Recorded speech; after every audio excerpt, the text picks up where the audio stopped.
You think about someone you have not heard from in years. Not a passing thought, a sudden, vivid, unexplained flash of their face behind your eyes. And then, within the hour, your phone lights up. Their name is on the screen. They are calling you, right now. You have been circling a decision for weeks. You cannot sleep.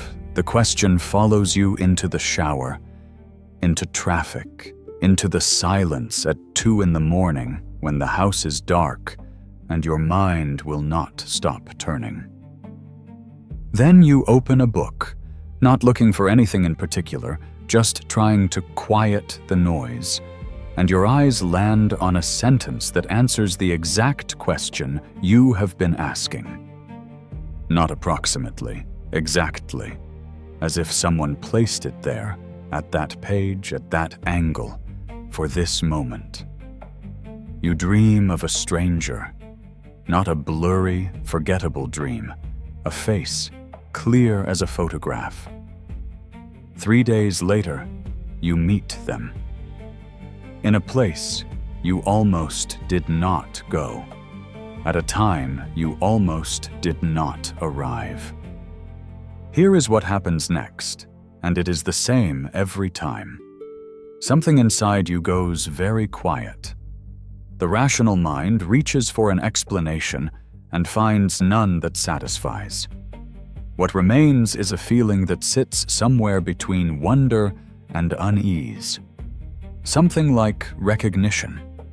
Something like being watched by a universe that is paying closer attention than you thought it was. The word for this experience is synchronicity.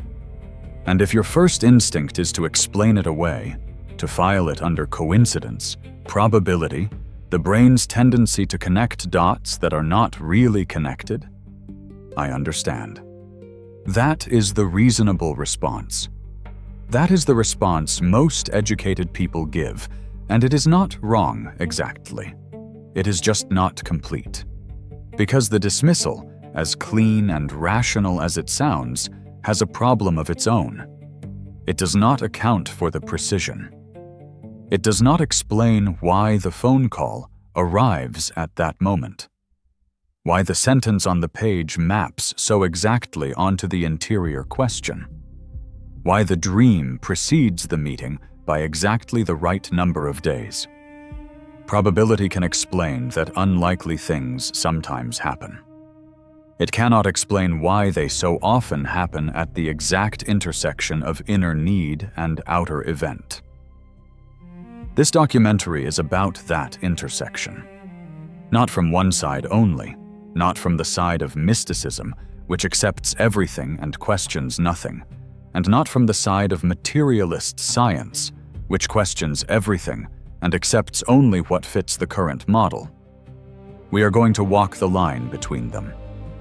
Because the phenomenon of synchronicity, the experience of meaningful coincidence, of events that are not causally connected but are joined by a significance that cannot be reasonably dismissed, sits precisely on that line.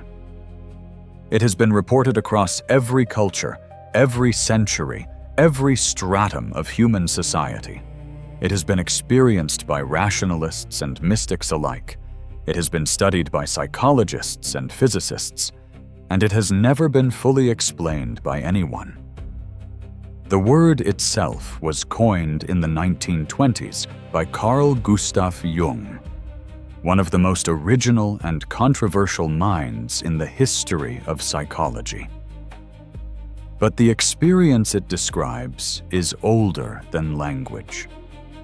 Every tradition has had a name for it.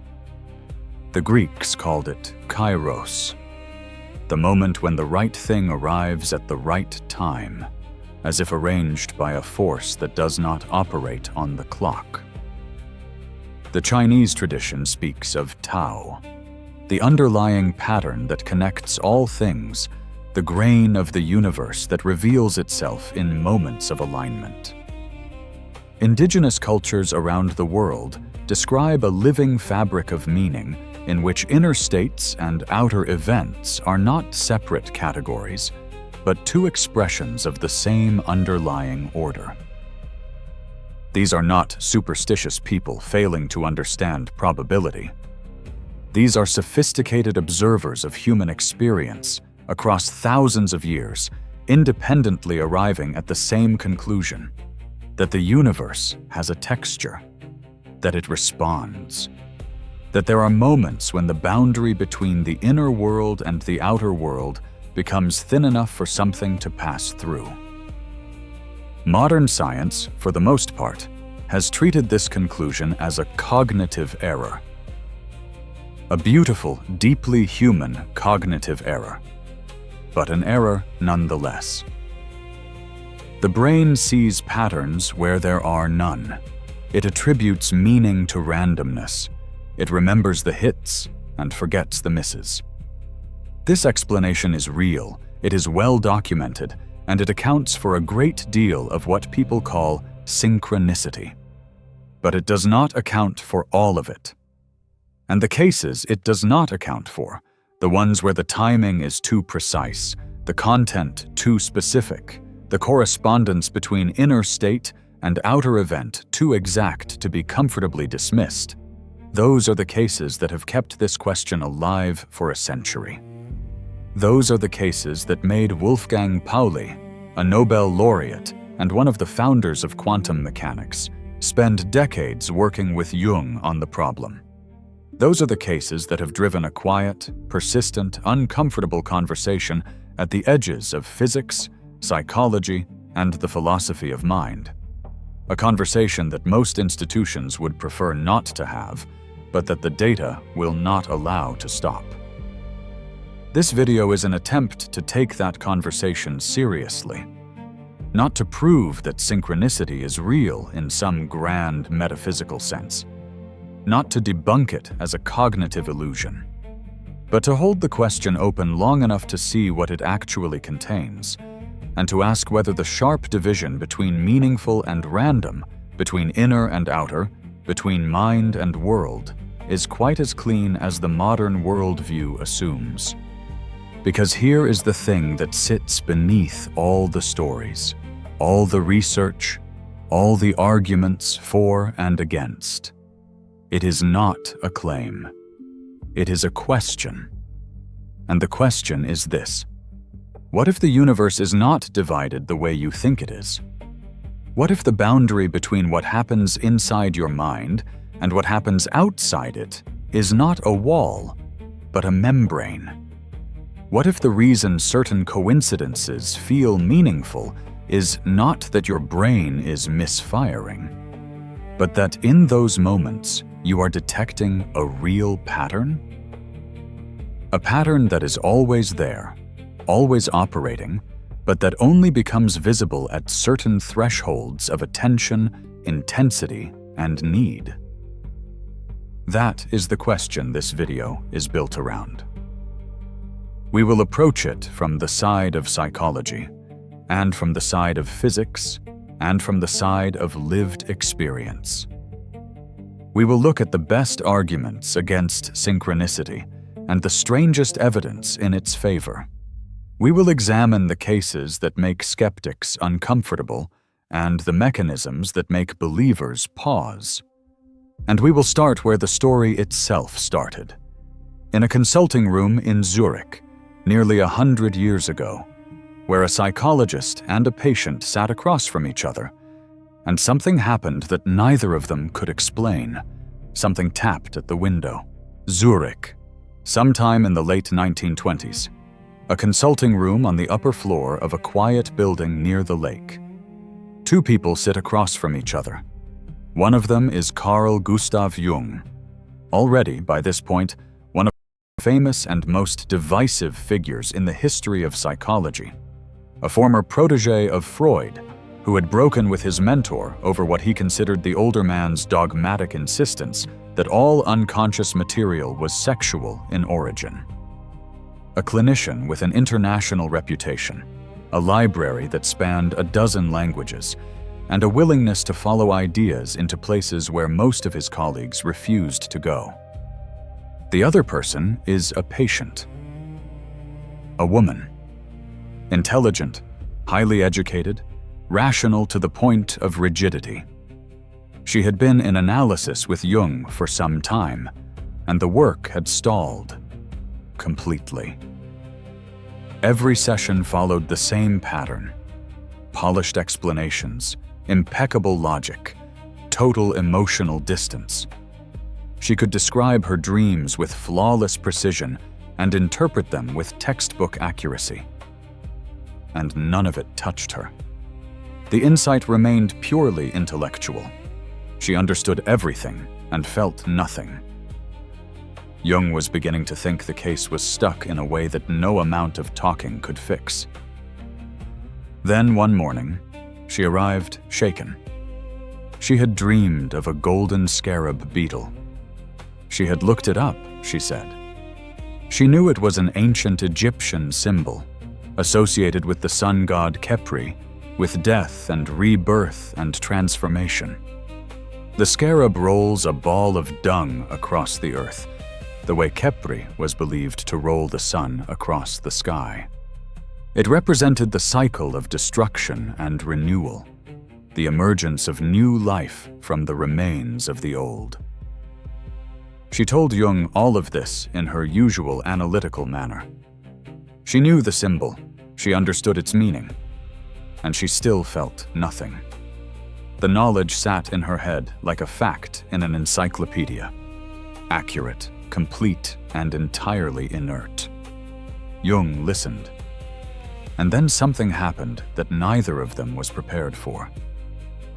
A faint tapping at the window behind him. A soft, persistent, almost rhythmic sound. He turned. On the glass, beating its wings against the pane, was an insect.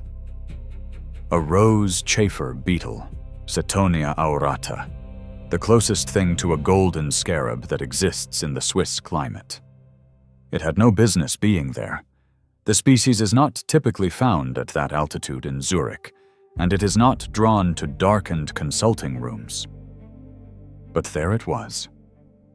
Jung opened the window, caught the beetle in his hand, and held it out to his patient. "Here is your scarab," he said. The woman broke. The defenses she had maintained for years, the intellectual armor, the emotional distance, the refusal to let anything reach past the surface, dissolved. Something in her that could not be reached by logic had been reached by that moment.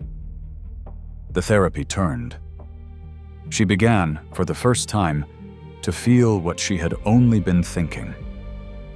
Jung would spend the rest of his career trying to understand what had happened in that room. Not the therapeutic breakthrough. He understood that well enough. What he could not explain was the beetle, the timing, the sheer, almost absurd precision of the correspondence between the dream symbol and the physical event. A woman dreams of a scarab. She tells her analyst about the dream.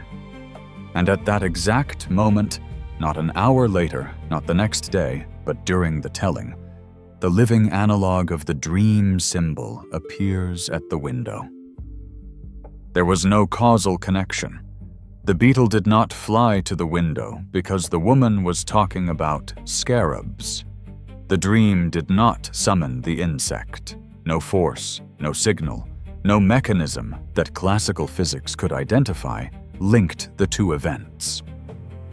And yet they were linked by meaning.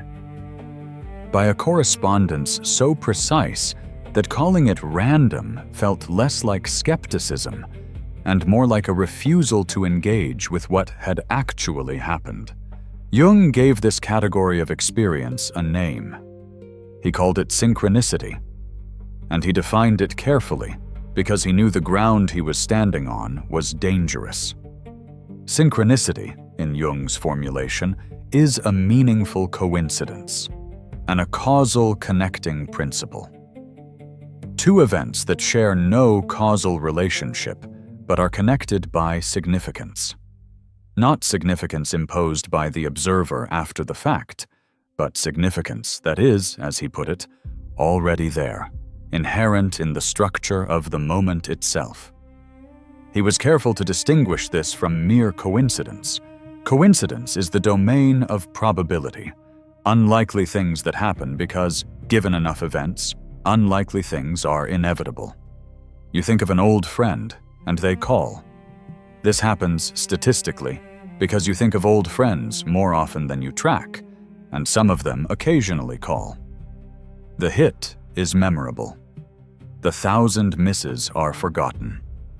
This is well understood cognitive territory, and Jung did not dispute it. What he disputed was the idea that this explanation covered all cases, that it accounted for the ones where the timing was so precise, the content so specific, the correspondence between inner state and outer event so exact, that the word coincidence stopped functioning as an explanation and started functioning as an evasion. Jung proposed something radical. He suggested that alongside causality, the principle that governs all of classical physics, the idea that every effect has a prior cause, there exists another ordering principle in the universe, not a replacement for causality, a complement to it, a principle in which events are connected not by force or mechanism, but by meaning. An acausal order that organizes certain moments in ways that causality cannot reach and probability cannot adequately describe. This was, to put it mildly, not well received. The physics community of his era could not accommodate the idea. Most psychologists could not either. The notion that meaning could function as an organizing principle in the physical world, that the inner state of a human being could correspond, acausally, with an external event, violated everything the materialist worldview held sacred. It sounded like magic. It sounded like a regression to pre-scientific thinking. It sounded, to many of Jung's critics, like a brilliant man who had finally wandered too far from the path. But Jung was not working alone. And this is where the story takes a turn that most popular accounts of synchronicity leave out, because it complicates the dismissal considerably. Wolfgang Pauli, one of the most important physicists of the 20th century, a Nobel laureate, a founding figure of quantum mechanics, a man whose theoretical work on the exclusion principle is fundamental to our understanding of atomic structure, worked with Jung for over 2 decades. Not casually, deeply. Pauli had entered analysis with one of Jung's students and eventually began a direct intellectual collaboration with Jung himself that lasted until Pauli's death in 1958. Pauli's notebooks, published posthumously, reveal a man who had experienced enough synchronistic events in his own life and who understood enough about the foundations of physics to know that the standard dismissal was insufficient. He did not claim to understand how synchronicity worked. He claimed only that the phenomenon was real, that it was not reducible to cognitive error, and that any complete picture of reality would eventually have to account for it. He called synchronicity, in one of his letters, the most daring idea I have ever encountered. This is not a mystic speaking.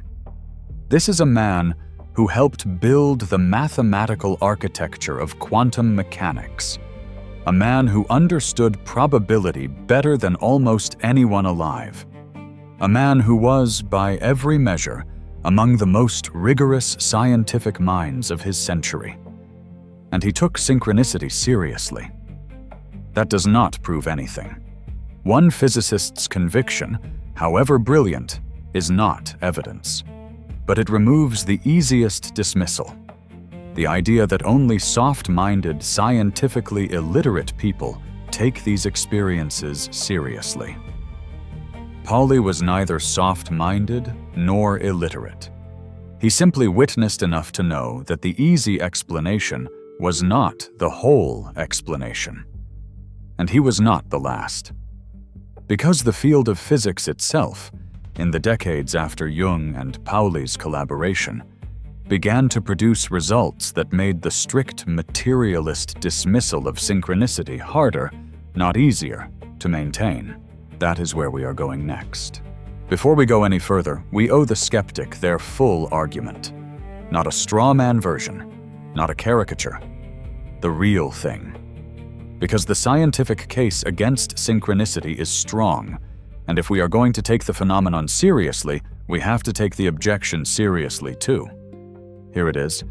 The human brain is a pattern recognition machine. That is not a metaphor.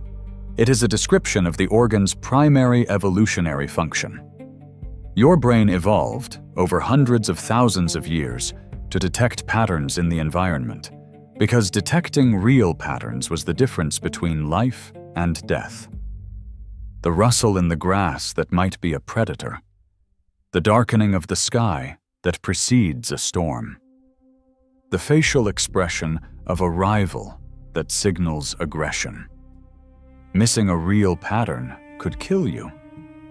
Seeing a false one, a predator that was actually just wind, cost you almost nothing. A moment of fear, a wasted sprint, a few calories burned for no reason.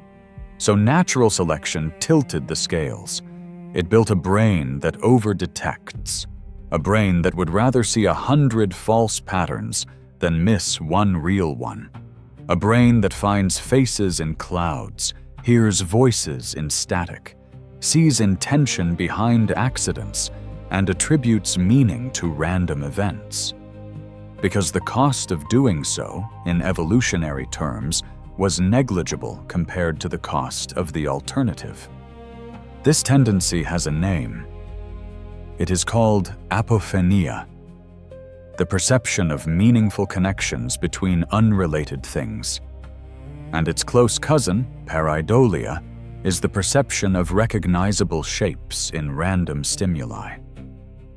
You see the face on Mars. You see the Virgin Mary in a piece of toast. You see the word help written in the pattern of cracks on a ceiling. Your brain is doing exactly what it was designed to do, finding signal in noise, whether the signal is there or not. Now apply this to synchronicity. You think of an old friend. An hour later, they call. Your brain registers this as extraordinary, as meaningful, as too precise to be random. But consider what the brain is not registering. All the times you thought of someone and they did not call. All the times someone called and you had not been thinking of them. All the days when you carried a question in your heart and opened a book and the page said nothing relevant whatsoever. Those non-events are invisible. They leave no trace in memory. They are not stories. You do not tell them to anyone because there is nothing to tell. What you remember, what lodges in memory with the force of revelation, is the hit. The one time the phone rang. The one time the page answered. And from that single memorable event, your brain builds a narrative of meaning. That narrative feels profound. It feels true. It feels like evidence that the universe is paying attention. But it is not evidence. It is a sampling error. You are drawing a conclusion from a data set that includes only the confirming cases and silently discards every case that did not confirm. This is the core of the skeptical argument. And it is real. It is documented across dozens of studies in cognitive psychology. Confirmation bias, the tendency to notice and remember evidence that supports your existing beliefs, is one of the most robust findings in the field. It affects everyone. It does not require stupidity or gullibility. It is a structural feature of human cognition, as hardwired as depth perception or the startle reflex. And it explains, comfortably and parsimoniously, a very large proportion of what people call synchronicity. I want to honor that explanation. I want to say clearly, if you have ever experienced a coincidence that felt meaningful, the most likely explanation, the one that requires the fewest assumptions, the one that is consistent with everything we know about the human brain, is that your pattern recognition system did what it always does. It found a signal. The signal may not have been there, but your brain does not have a reliable way to tell the difference between signal and noise, especially when emotional stakes are high. That is the case for the prosecution, and it is a good case. Now let me tell you why it is not the whole case. The Apophenia explanation has a limit. And the limit is not at the edges of the data. It is at the center. Because the strongest cases of synchronicity, the ones that have driven this question for a century, are not cases where someone vaguely noticed a coincidence and retrospectively assigned it meaning. They are cases where the specificity of the correspondence between inner state and outer event is so high, and the timing so precise, that the word coincidence becomes strained in a way that the cognitive explanation does not fully address. Go back to the Scarab. Jung's patient was not vaguely thinking about beetles. She was describing a specific dream involving a specific symbol at a specific moment in her therapeutic process. A moment of maximum resistance, a moment when the rational mind had reached its limit, and the physical analog of the symbol arrived at the window during the telling. Not before, not after. During. The skeptic can say low probability events happen. Given the number of therapy sessions conducted worldwide, it is inevitable that, at some point, an insect would arrive at a window at a symbolically resonant moment.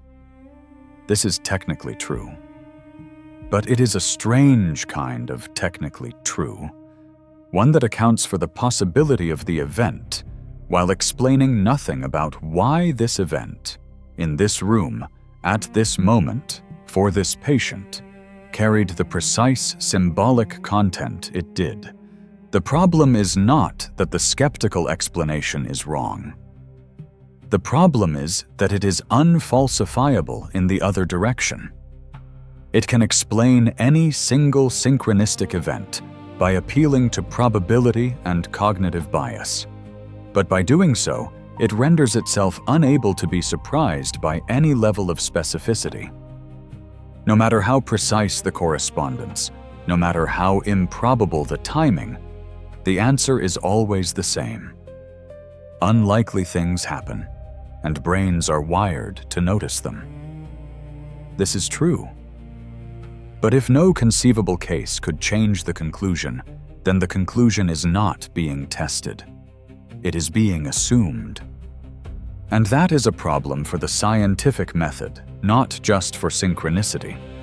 Because a framework that explains everything, that cannot, in principle, be challenged by any data, is not a theory. It is a position, a philosophical commitment dressed in the language of evidence. I am not saying the skeptical position is wrong. I am saying it is incomplete. It accounts for the mechanism of perception, why we notice coincidences, but it does not account for the structure of the event itself. Why the scarab appears during the telling. Why the phone rings in the hour after the thought. Why the precision, when it comes, is so often tied not just to the event, but to the emotional state of the person experiencing it.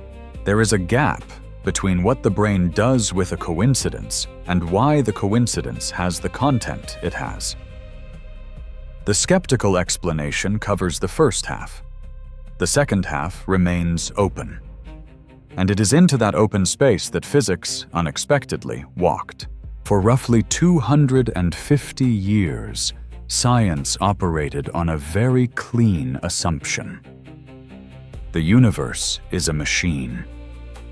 A vast, intricate, spectacularly complex machine, but a machine nonetheless, made of parts, governed by laws, running on cause and effect. Every event has a prior cause. Every effect can, in principle, be traced backward through the chain of causes that produced it. The observer stands outside the machine, watches it through the window of measurement, and the watching changes nothing. The machine does not care whether you are looking. This was the Newtonian worldview, and it worked. It worked for planets and pendulums and cannon trajectories and steam engines. It worked so well and for so long that it stopped feeling like a model and started feeling like a description of reality itself. The universe is deterministic. The universe is local.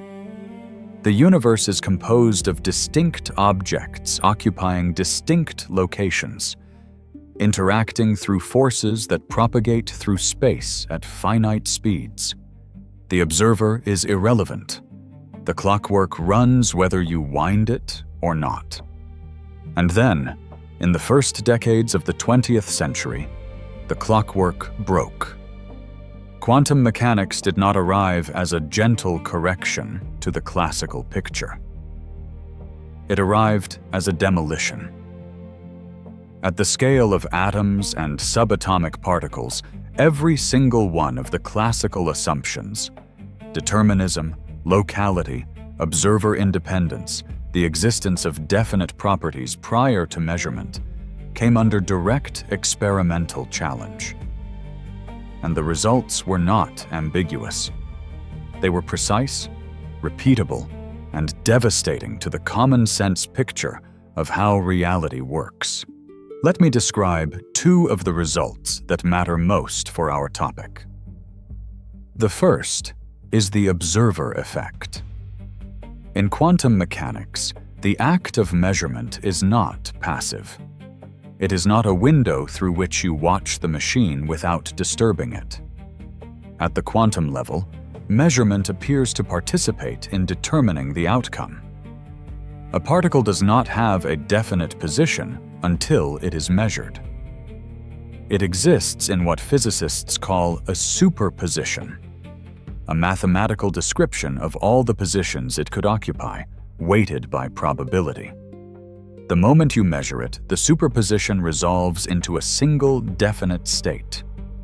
Before the measurement, the particle was everywhere it could be. After the measurement, it is somewhere specific. What happens between those two moments, what causes the transition from superposition to definite outcome, is, as we discussed in detail in another video on this channel, the deepest unresolved question in quantum physics. But the experimental fact itself is not in dispute. Measurement matters. The act of observing is entangled, at the quantum level, with the thing being observed. The boundary between observer and observed is not the clean glass wall that classical physics assumed. It is something blurrier, more intimate, more structurally strange.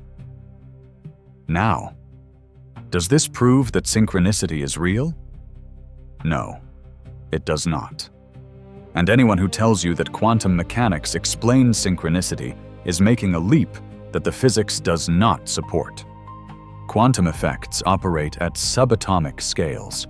They decohere, wash out, at the scale of everyday objects. The Scarab beetle at Jung's window is not a quantum object. It is not in superposition. It is a macroscopic insect governed by classical physics in every measurable way. But here is what quantum mechanics does do. It removes the theoretical impossibility. It breaks the lock that the clockwork worldview had placed on the door.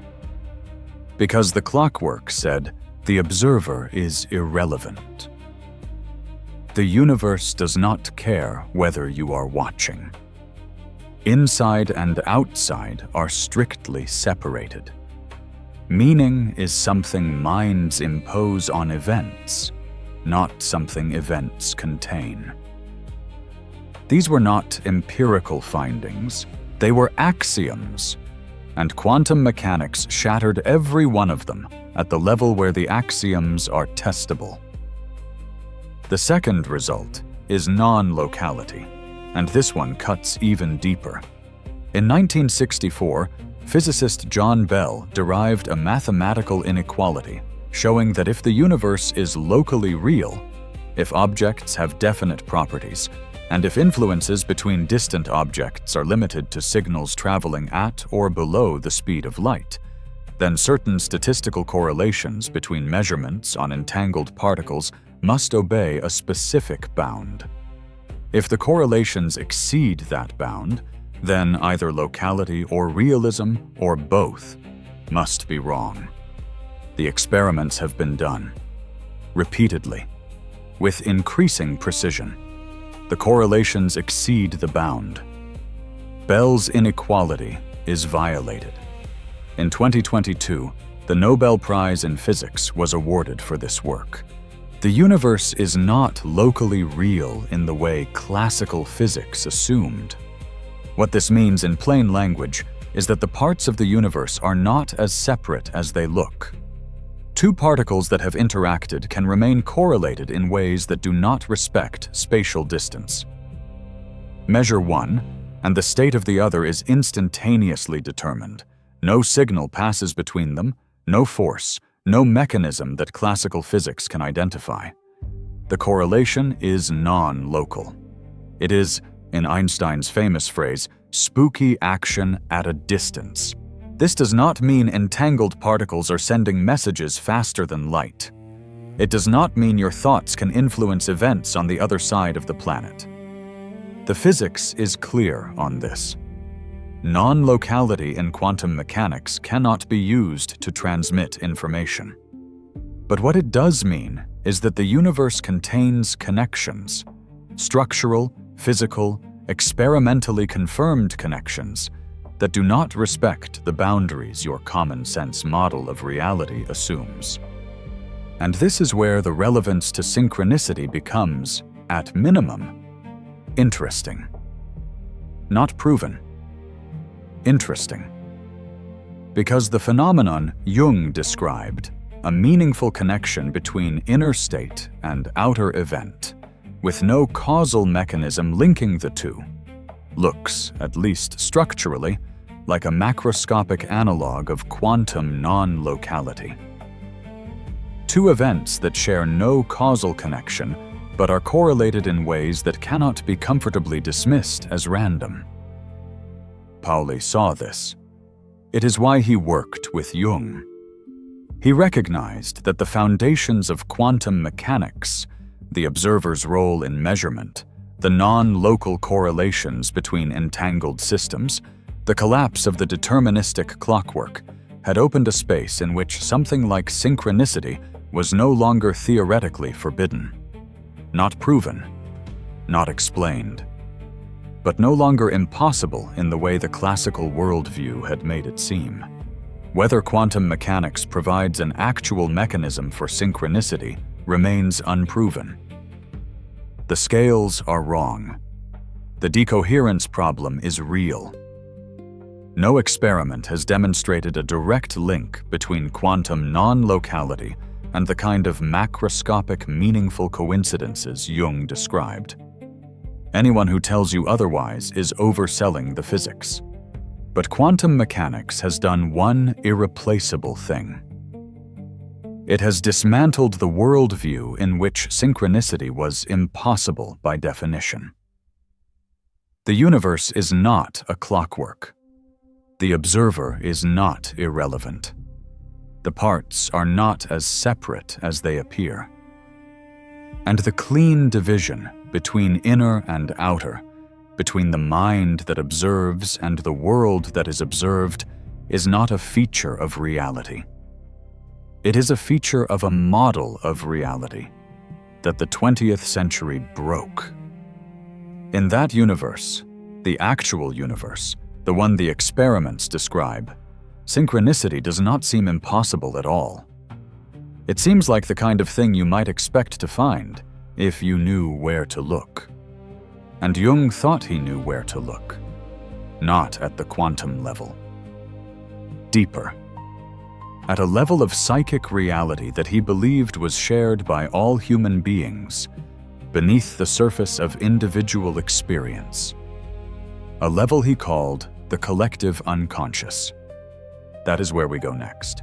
If synchronicity is real, if it is not merely the brain misfiring, not merely Apophenia dressed in more elegant clothes, then something must account for it. Some structure, some mechanism. Not necessarily one that science can yet measure, but one that fits the evidence. One that explains why the correspondence between inner state and outer event is so often precise, so often timed to moments of emotional intensity, and so often structured around symbols whose meaning is specific to the person experiencing them. Jung believed he knew what that structure was. He called it the collective unconscious. And I want to be careful here, because the phrase has been so widely used and so widely misunderstood that it has lost most of its original meaning. In popular culture, the collective unconscious has become a kind of cosmic Wi-Fi, a vague, mystical network connecting all minds. That is not what Jung proposed.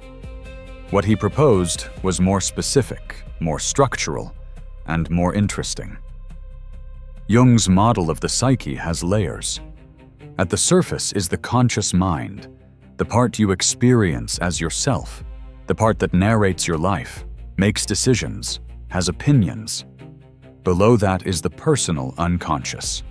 Memories, experiences, repressed material specific to your individual life.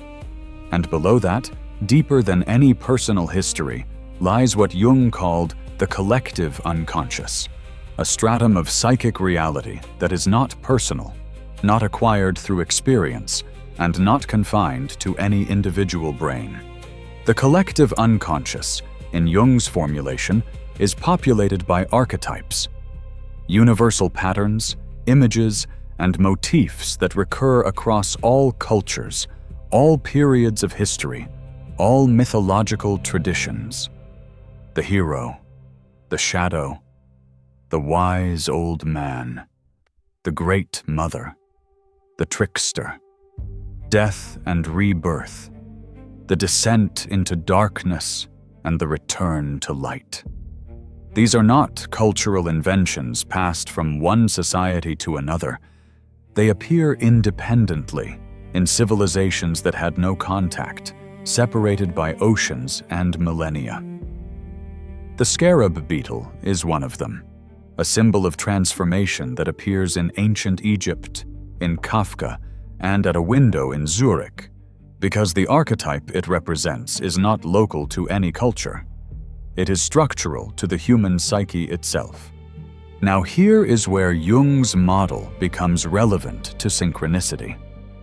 If the collective unconscious is not inside the skull, if it is not a product of individual neural activity, but a deeper layer of reality that individual minds participate in but do not generate, then the sharp boundary between inner and outer begins to dissolve. Not metaphorically, structurally. If there exists a level of reality beneath individual consciousness, where psychic patterns and material events share a common substrate, then a correspondence between an inner state and an outer event is not a miracle. It is a resonance. Two expressions of the same underlying pattern, appearing simultaneously in two different registers, one psychological, one physical. Think of it in terms of frequency. This is an analogy, not a mechanism, but it is a useful one. Every emotional state has a quality, a signature. Grief has a different texture than curiosity. Love carries a different charge than resentment. Desperation has a different weight than contentment. If interior states generate something, some emanation, some quality of engagement with the collective field, then it is at least conceivable that the external world could respond to that signature. Not by magic, by resonance. The way a tuning fork vibrates when another fork at the same pitch is struck nearby. Not because one caused the other, because they share a frequency. In this model, synchronicity is not a violation of the laws of nature. It is an expression of a law we do not yet fully understand, a law that operates at the level where mind and matter have not yet separated into the distinct categories that the conscious mind insists they belong to. A law that is visible only at moments when the boundary between inner and outer becomes thin enough for the underlying unity to show through. When does the boundary become thin? This is one of the most consistent findings across the synchronicity literature, both clinical and anecdotal. The boundary thins at thresholds, at moments of crisis, of deep question, of intense emotional charge, of genuine openness after a long period of closure. When the fixed identity, the one that knows exactly who it is and what it wants and how reality works, temporarily releases its grip.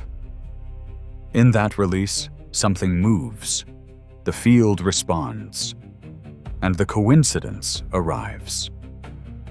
This is why synchronicity so often accompanies major life transitions: grief, falling in love, leaving a career, surviving an illness, confronting a truth that has been avoided for years.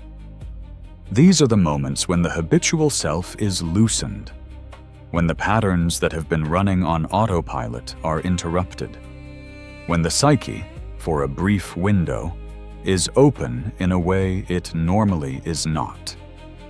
And in that opening, the exterior world begins to mirror the interior one with a precision that rational thought cannot comfortably explain. Now, I want to be honest about the epistemological status of all this. Jung's collective unconscious is not a scientific theory in the way that general relativity is a scientific theory. It does not make precise, falsifiable predictions. It cannot be directly tested in a laboratory. It is a model, a framework for understanding a class of experiences that the standard materialist model of mind does not adequately address. You can reject it as speculative, and you would not be wrong to do so. Many serious thinkers have. But the experiences it attempts to explain have not gone away. And no competing model has done a better job of accounting for their specific features. The archetypal symbolism, the emotional precision, the timing, the way they cluster around thresholds and transitions. Cognitive bias explains why we notice them. It does not explain why they have the content they have. Jung's model, whatever its limitations, at least tries to address the content. And there is one more piece of the puzzle that bears mentioning before we move on. The composer who hears the music before it is written. The scientist who dreams the solution. The mother who wakes at the exact moment her child, 3,000 miles away, is in danger. These experiences share a common structure with synchronicity, a knowing that arrives through a channel the rational mind cannot trace. And they share a common relationship to the collective unconscious model. They suggest that consciousness, at certain moments, has access to information that is not available through the ordinary sensory channels. Whether that access is a product of the collective unconscious or of some other structure we have not yet named is an open question. But the access itself, the knowing that precedes the information, has been documented with enough consistency to make the next section of this video necessary. Because sometimes the pattern does not just connect inner and outer across space, it connects them across time. The study of premonitions is one of the most uncomfortable corners of science. It is uncomfortable because it appears to violate what is arguably the most fundamental assumption in all of physics, that cause precedes effect. That information cannot travel backward in time, that the future does not reach into the present and leave fingerprints. And yet the database is vast. Let me describe the kind of case I mean. Not the dramatic, cinematic kind. Not the vision of a burning tower or a ship beneath black water, though those exist too, and we will get to them. The kind I mean is quieter, more private. The mother who wakes at 3 in the morning, bolt upright, heart pounding, at the exact moment her child, 3,000 miles away, is in a car accident. The man who hears clearly, as if spoken aloud, the name of someone he has not seen in years, and learns the next day that the person has died. The dream of a house you have never visited, described down to the position of the furniture, which you walk into 2 years later and recognize with a certainty that makes the hair on your arms stand up. These moments do not announce themselves.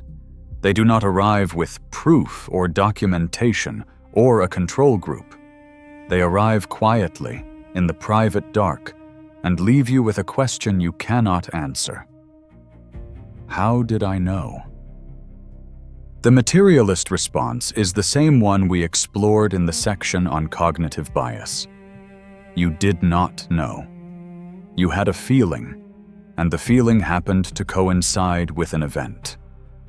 Given the number of feelings people have and the number of events that occur, some coincidences are statistically inevitable. Your memory inflates the precision of the premonition after the fact, matching it more closely to the event than the original experience warranted. This is retroactive reconstruction. It is real. It explains many cases, but not all of them.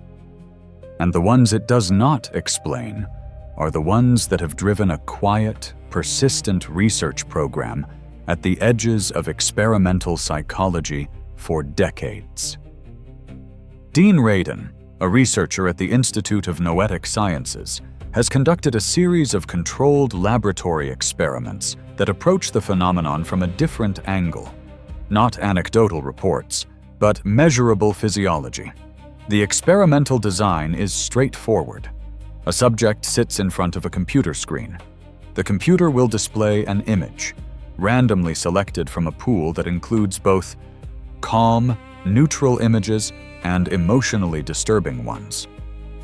Before the image is selected and displayed, the subject's physiological responses are measured: skin conductance, heart rate, pupil dilation. The question is simple. Does the body respond differently before a disturbing image than before a calm one, even though the image has not yet been chosen? According to standard physics, the answer should be no. The body cannot react to an event that has not yet occurred. The future does not send signals to the present. The data, across multiple studies and meta-analyses, suggests otherwise. Subjects show statistically significant physiological arousal, increased skin conductance, elevated heart rate in the seconds before disturbing images are displayed, compared to the seconds before neutral images. The effect is small, but consistent. It has been replicated in independent laboratories, and it has survived the scrutiny of meta-analytic review, though it remains deeply contested. I want to be transparent about the contested status of this research. It is not universally accepted. Critics have raised methodological concerns about randomization protocols, about the possibility of subtle sensory cues, about the statistical methods used to analyze the results. Some replication attempts have failed. The effect size is small enough that it sits in the uncomfortable zone where genuine phenomena and statistical artifacts are difficult to distinguish. This is not settled science. It is frontier science. The kind of science where the data is real, but the interpretation is war. But the data has not gone away. And the body of work, not just Radin's, but a broader literature on what researchers call presentiment, or anomalous anticipatory activity, has accumulated enough volume to earn publication in peer-reviewed journals, including Frontiers in Psychology and the Journal of Scientific Exploration. You can dispute the conclusions. You cannot responsibly pretend the research does not exist. Now, there is a theoretical framework that at least gestures toward a mechanism for this kind of temporal anomaly. Physicist Roger Penrose and anesthesiologist Stuart Hameroff have proposed that consciousness may operate, at least in part, through quantum processes occurring in structures called microtubules, protein tubes inside neurons. Their orchestrated objective reduction theory, OR, suggests that consciousness involves quantum computations that are not strictly bound by classical time. In the quantum realm, particles exist in superposition, in multiple states simultaneously. Information, in certain interpretations of quantum mechanics, is not strictly time-bound. This does not prove that premonitions are real. Let me say that clearly. OR is a hypothesis. It is elegant, it is mathematically serious, it has been published in major journals, and it remains unproven. The idea that quantum processes in the brain could give consciousness some limited access to future information is a theoretical possibility, not an established fact. But it removes the theoretical impossibility. And that matters, because the strongest argument against premonitions has always been not the data, but the theory. The prior conviction that backward-in-time information flow is physically impossible. If quantum mechanics permits some forms of temporal non-locality, and it does, in the form of retrocausality, which is a live topic in quantum foundations, then the impossibility argument loses its force. You are left with only the data, and the data, while contested, is not nothing. Consider for a moment the Titanic. On the morning of April 14, 1912, a young woman in England refused to see her husband off at the dock. She had dreamed, 3 nights in a row, of a great ship sinking. Her husband boarded without her. He did not return. Researchers later documented at least 19 people who canceled their tickets on the Titanic due to premonitions, dreams, feelings, visions they could not rationally explain. The ship's recorded passenger load was significantly below capacity. This is anecdotal evidence, not controlled experiment. It proves nothing rigorously. But it is part of a pattern of anticipatory knowing that appears across cultures, across centuries, and across the full spectrum of human life, from the mundane to the catastrophic. Perhaps the answer is that time is not the river we imagine it to be. Perhaps, as the physicists we discussed in an earlier section have suggested, the flow of time from past to future is not a fundamental feature of reality, but an emergent property of consciousness. A user interface, not the code. And if the interface occasionally glitches, if the boundary between now and not yet becomes porous at moments of extreme emotional intensity, then what we call a premonition may not be a violation of physics. it may be a feature of a deeper physics we do not yet fully understand. The body, it seems, knows things the conscious mind does not. And the timing of that knowing is not always respectful of the direction we assume time flows in. Whether this is a quantum effect, a resonance in the collective unconscious, or something else entirely remains unknown. What is known is that the experiences are real, the data is accumulating, and the dismissal is getting harder to maintain with a clean conscience.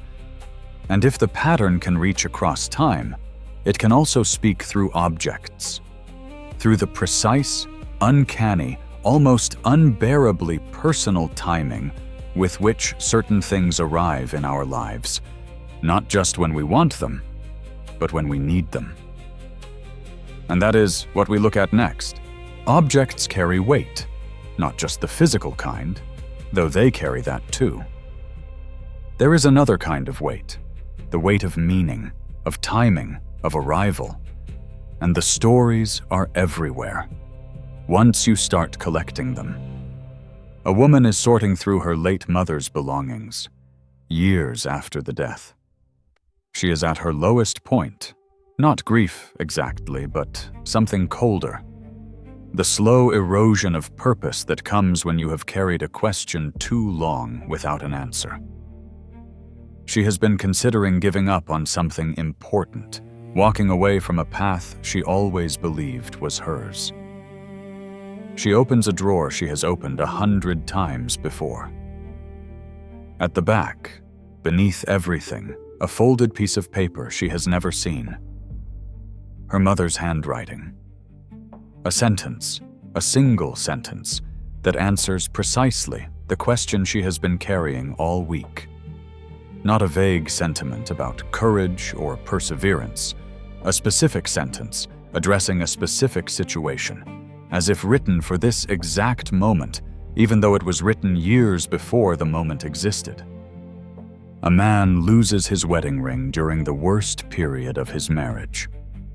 Not misplaces it, loses it.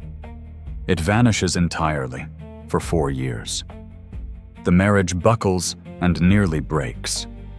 He searches everywhere, under beds, behind furniture, in jacket pockets, in the car, in every crevice of the house. Nothing. 4 years of nothing. And then one evening, after a conversation that cracks something open between him and his wife, the first real, honest, undefended thing either of them has said in years, he moves a piece of furniture they have not moved in a decade. The ring is underneath it. On the night the marriage began to mend, the symbol of the marriage came back. A grieving father finds, in his dead son's jacket pocket, a jacket he had not touched in 2 years, a jacket he had been unable to open because the smell of his boy was still in the fabric. A handwritten note. A joke the boy used to tell. He finds it on the anniversary of the death. The exact day. Not a day before, not a day after. As if the note had been waiting for the only day it could possibly matter most. Now. The skeptic has an answer for each of these stories, and the answer is perfectly reasonable. The note was always in the jacket. The ring was always under the furniture. The sentence in the drawer was always there, written years before anyone thought to look. The timing is coincidence. The meaning is imposed after the fact by a grieving, searching, pattern-hungry brain. Nothing moved. Nothing arrived. Nothing was arranged. The objects were inert, and the human beings projected their need onto the moment of discovery. This explanation is logical. It is parsimonious, and it accounts for the physical facts of each case without invoking anything beyond standard probability and cognitive bias.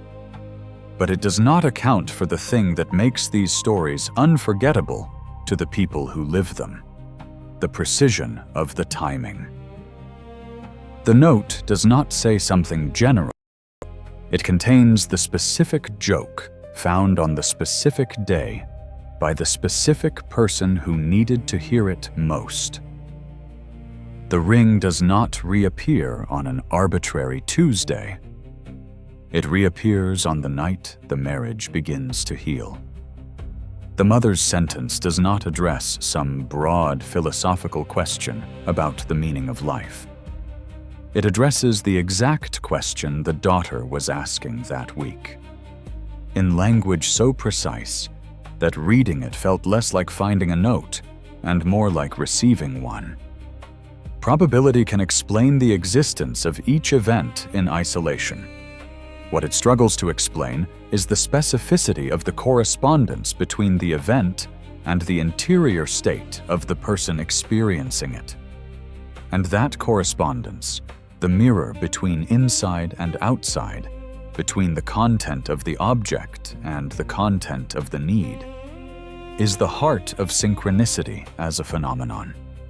Jung would say this is the unconscious communicating through the material world, that the exterior event is a mirror for an interior truth that has not yet been seen clearly. The object does not arrive because something physically moved it into your path. The object becomes visible, findable, openable, receivable, because you have finally reached the state in which you can receive what it has to say. The drawer was always there. But the person who could read the note was not until now. A physicist might frame it differently. Information is conserved. Nothing truly disappears. What changes is the observer's relationship to the information, the attention, the openness, the emotional state that determines what is noticed and what is invisible.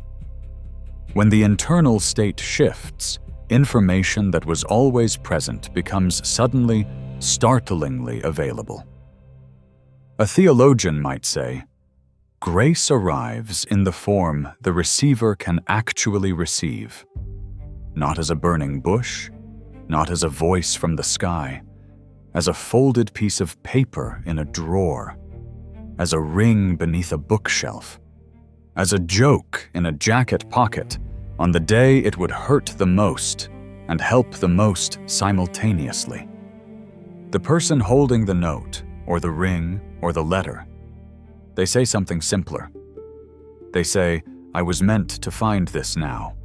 And in that moment, what they mean is not superstition. What they mean is, the universe has a texture. It responds. It is not indifferent. Something in the fabric of events is structured in a way that produces correspondences too precise to be comfortably filed under random and too intimate to be adequately explained by any theory that treats consciousness as a passive spectator in an indifferent world. This is the territory where synchronicity becomes personal in a way that no argument, no statistic, no cognitive model, no probability calculation can fully reach. Because you can debate the physics, you can debate the psychology, you can dispute the data until the numbers blur. But you cannot debate the experience of holding your dead son's handwriting on the anniversary of his death and feeling with every cell in your body that this was not an accident. That feeling is not proof, but it is data. The most intimate, most private, most resistant to analysis data there is. And it is the reason synchronicity has survived a century of skeptical assault. Not because the theory is airtight, because the experience is undeniable to the person inside it. Objects carry weight, and sometimes at exactly the right moment, not the moment you chose, but the moment you were ready, they deliver it. The question is, whether these moments of private synchronicity are the full picture. because the evidence suggests they are not. Sometimes the pattern operates not at the scale of a single life, but at the scale of history itself.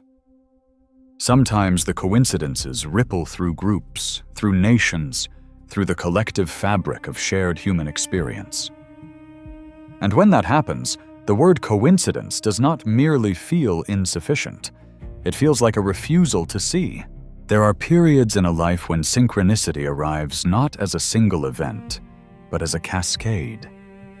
You meet someone unexpectedly, and they mention a book. You find the book that same evening, in a box you were clearing out for other reasons entirely. You read it.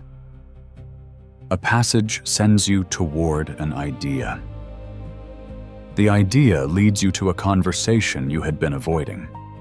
The conversation changes everything. Each step, taken alone, is plausible, unremarkable even. Someone mentions a book that happens every day. You find a book in a box. You own books. You read a passage that speaks to you. That is what good writing does. A conversation leads somewhere new. Conversations do that. But the chain, the sequence, the way each link follows the last with such precise directional logic that by the time you look back, it does not feel like a series of accidents. It feels like a path that was being cleared. These clusters are not coincidence. Or rather, they are so many coincidences arriving in such rapid succession, all pointing in the same direction, that the word coincidence loses its meaning entirely. People who have lived through these periods describe them in similar terms. It felt like I was being guided, like the path was being cleared, like something wanted me to go in that direction and was removing every obstacle and placing every sign. The language varies. The structure does not. The cascade always has a direction. It is always moving toward something, a decision, a meeting, a realization, a life change that the person was approaching but had not yet committed to. What triggers a cascade? The evidence, both anecdotal and drawn from the clinical literature on synchronicity, points consistently toward one answer: interior readiness. The cascade begins, or becomes visible, when something inside the person shifts. A decision made, a surrender to what has been resisted, a moment of genuine openness after a long period of closure. It is as if the interior shift creates a new frequency, and the external world begins to respond to that frequency with a precision that feels orchestrated. This is why cascades so often accompany major life transitions.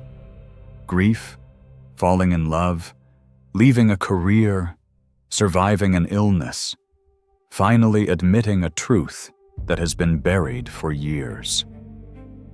These are the moments when the habitual self is loosened, when the fixed identity, the one that knows exactly who it is and what it wants and how reality operates, temporarily releases its grip.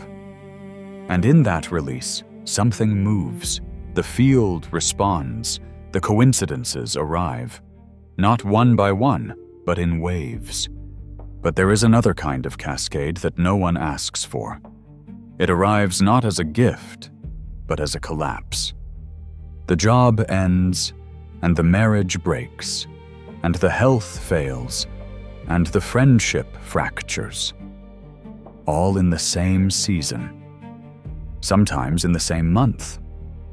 The rational mind catalogues each event separately, finds separate causes for each. A bad economy, an unresolved argument, a genetic predisposition, a misunderstanding. Each explanation is valid on its own terms, and yet the person living through it feels something the explanations do not capture. The sense that something is clearing the board. This is not a comfortable idea. It requires holding two things simultaneously: that real suffering is happening, and that the suffering has a direction. Jung called this enantiodromia, the tendency of things to turn into their opposites at the extreme. The principle that maximum expansion is also the threshold of contraction. That the moment of greatest darkness is also, often, the turning point. Not because suffering is good or redemptive in some simplistic spiritual sense, but because the total dismantling of a structure that no longer serves, a career that was suffocating you, a relationship that was preventing a more essential one, a self-image that had become a prison, creates the conditions for something new to grow. Not automatically, not inevitably, but possibly. If you survive the clearing with enough of yourself intact to plant something in the ashes. People who have come through such periods, and who have had the courage to look back honestly, without either glorifying the pain or pretending it was meaningless, often describe a pattern they could not see from inside it. The events that felt like pure destruction were also, in ways they could not have predicted, precise. The job that ended was the one keeping them from the work they actually needed to do. The relationship that broke had been preventing a more authentic one from forming. The illness forced a pause that the life would never otherwise have taken. Looking back, the demolition had an architecture. It was not random, it was targeted. This does not mean suffering should be welcomed. Let me be very clear about that, because this is the point where spiritual platitudes can do real damage. Saying everything happens for a reason to someone in the middle of a collapse is not wisdom. It is cruelty disguised as comfort. The person in the middle of the fire does not need to be told the fire has a purpose. They need to survive it. The meaning, if it comes later. In the retrospective pattern, in the slow realization that the clearing made room for something that could not have grown in the old soil. But the pattern is real. Not always. Not in every case. Not with the kind of certainty that allows you to comfort yourself with it during the worst of it. But often enough, and with enough structural consistency, that the people who have lived through collapses and come out the other side recognize it in each other's stories with the shock of the familiar. You too? You lost everything at once? And then, eventually, painfully, slowly, something grew. This is the dark synchronicity. The synchronicity that does not feel like a gift. The synchronicity of dismantling, of clearing, of the controlled demolition of a life that had to end so that another one could begin. And it carries, like all synchronicity, a question at its center. Not why is this happening to me? That is the question of the ego under siege, and it has no useful answer. But what is this dismantling making room for? What is the direction of the clearing?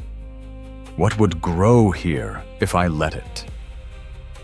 That question does not dissolve the pain, but it transforms its meaning. And sometimes, in the darkest stretch of the worst year of your life, transforming the meaning is the first step toward surviving with something essential still intact. The darkest synchronicities are also the ones with the most information in them. The question is whether, in the midst of it, you can be still enough to receive it.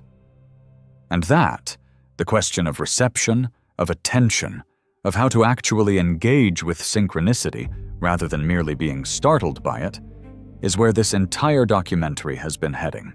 There is a moment, you know the one, When you stop telling yourself that what just happened was random.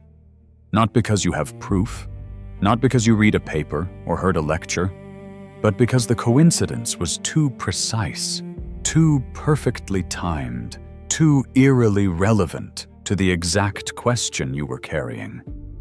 And in that silence, in the half-second between recognition and explanation, something inside you shifts, not toward belief, toward attention. That shift is where everything begins. We have spent 9 sections together, moving through territory that most conversations avoid. We started with the architecture of coincidence, its refusal to conform to statistical expectations. We met Jung, who named the phenomenon and paid a reputational price. We walked through the neuroscience that explains how brains manufacture meaning and the quantum physics that undermines the clockwork model those same brains rely on. We sat with Radon's presentiment data and the Global Consciousness Project's spikes. We watched objects arrive at impossible moments and collective patterns ripple through populations with no visible cause. And in the last section, we examined how these threads weave together, not into proof, but into something harder to dismiss than we expected. Now comes the question that every conversation about synchronicity eventually arrives at. The question that separates intellectual tourism from genuine engagement. What do you do with this? Not what do you believe? Not what theory do you adopt? What do you actually do tomorrow morning when the world presents you with another coincidence?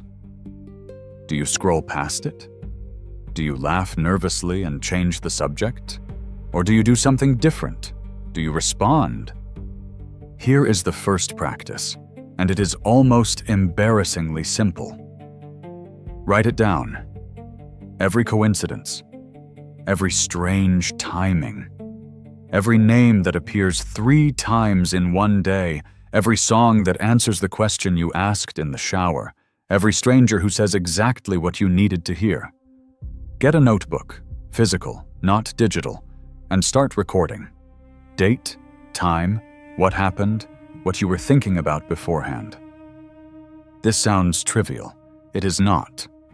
When you begin recording coincidences, you create a feedback loop between your conscious attention and whatever pattern recognition system generates these moments. The skeptic will say you are priming your reticular activating system, the brain's filter that decides what reaches awareness. And they are right. But here is what makes the practice interesting. The coincidences do not just become more noticeable. They become more specific, more relevant, more responsive to the questions you are actually asking, as if attention itself were a signal, and the signal were being received. Within 2 weeks of consistent recording, most people report the same thing. The frequency increases. Not dramatically, this is not magic, but noticeably. Enough that the just statistics explanation starts to feel incomplete. The second practice goes deeper. Before you search for an external answer, before you Google, before you ask a friend, ask the question internally first. Sit with it. Not in a meditative, incense-burning way, but in a practical, deliberate way. Formulate the question clearly. Hold it for 30 seconds. Then go about your day. What you are doing is establishing a temporal marker, a clear before and after boundary, so that when the answer arrives through an apparently external channel, you have a reference point. You know what you were asking and when. This is not mysticism. This is methodology. Crude, personal, uncontrolled methodology, yes, but methodology nonetheless. The third practice is the one most people resist. When a synchronistic moment occurs, when the coincidence lands and you feel that electric recognition, respond to it. Not by building a religion around it. Not by quitting your job because a fortune cookie told you to follow your dreams. Respond proportionally. If a book keeps appearing in your life, read it. If a person's name keeps surfacing, reach out. If an idea keeps arriving from different directions, explore it. Treat the coincidence as information, not as command. This distinction matters enormously. The history of human irrationality is littered with people who mistook pattern for mandate. Cults begin this way. Bad investments begin this way. The practice of responding to synchronicity is not about surrendering your critical faculties. It is about expanding your information intake to include channels that the strictly rational framework would dismiss. You can always apply critical thinking after you have gathered the data. But you cannot gather data from channels you refuse to monitor. The fourth practice is the most counterintuitive. Raise the frequency of your presence, not your spiritual frequency. We are not talking about vibrations or energy healing. Your literal cognitive presence. The amount of time you spend in undistracted, unnarrated awareness. Because if synchronicity has any relationship to attention, and both the neuroscience and the phenomenology suggest it does, then the quality of your attention is the single variable most under your control. This means less scrolling, less background noise, less filling every silence with a podcast.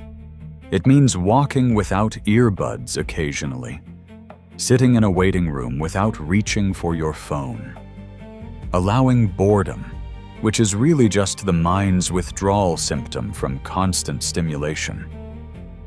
In those empty spaces, something recalibrates. The pattern recognition system gets a clearer signal. None of these practices require you to abandon skepticism. They require only one thing: that you treat your own experience as data worth collecting. Not with credulity, not with dismissal, with attention. And here is what I have noticed after years of having this conversation with different people. The ones who engage, who do the writing, the asking, the responding, the presence work, almost never come back and say, "It was all just coincidence."